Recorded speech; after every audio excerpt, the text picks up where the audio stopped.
terkait dengan orang tua yang meninggal itu ya Ustaz ya. Amalannya terputus ya kan, kecuali anaknya yang soleh ya kan ya. Nah, anak yang soleh itu amalan-amalan anaknya itu apa berpengaruh Ustaz? Orang tua itu meninggal, apakah orang tua itu berlepas diri dari amalan anaknya yang bermaksiat ini? Kan setelah ayahnya meninggal, anaknya ini jadi suka bermaksiat segala macam. Nah, itu apakah berlepas diri, apakah masih ditanggung, apa udah ini Ustaz, ditanggung ayahnya apa enggak gitu Ustaz?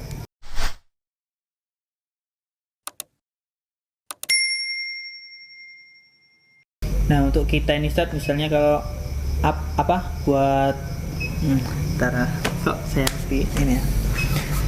Ada doa khusus nggak Ustaz yang terkhusus buat kedua orang tua ini yang mudah untuk kita terus ucapkan, bukan hanya setiap hari tapi setiap waktu gitu Ustaz?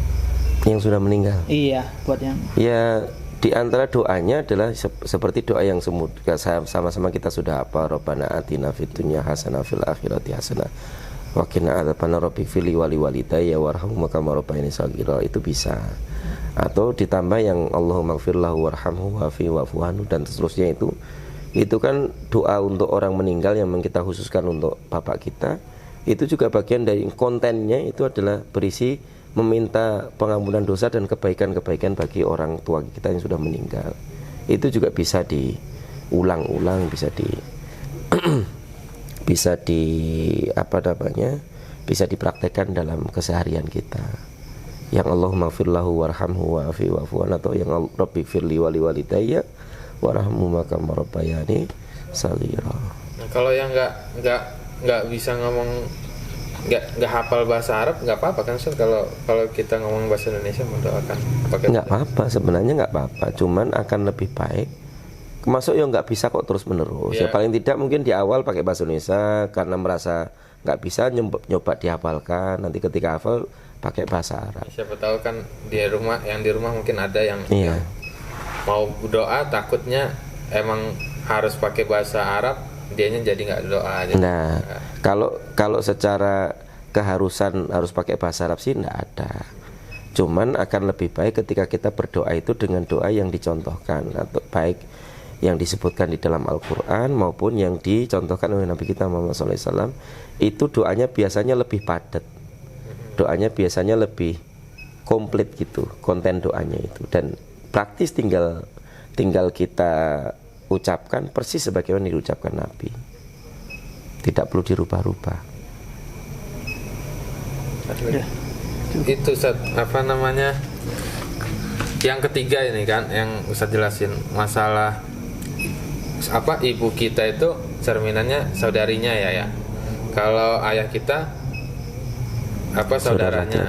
Itu kalau udah nggak ada gimana Ustaz? Emang sama udah nggak ada duluan saudaranya misalnya. Ya itu kan salah satu cara. Kalau memang kira-kira kita nggak bisa temukan di antara mereka, ya sudah, mohonkan ampunan untuk mereka, doakan mereka sama sebagaimana kita mendoakan orang tua kita. Jadi ya paling kita tak nyambung silaturahmi sama saudara sama yang masih ada ya. Itu aja ya Ustaz ya. Cukup ya? Cukup, insyaallah.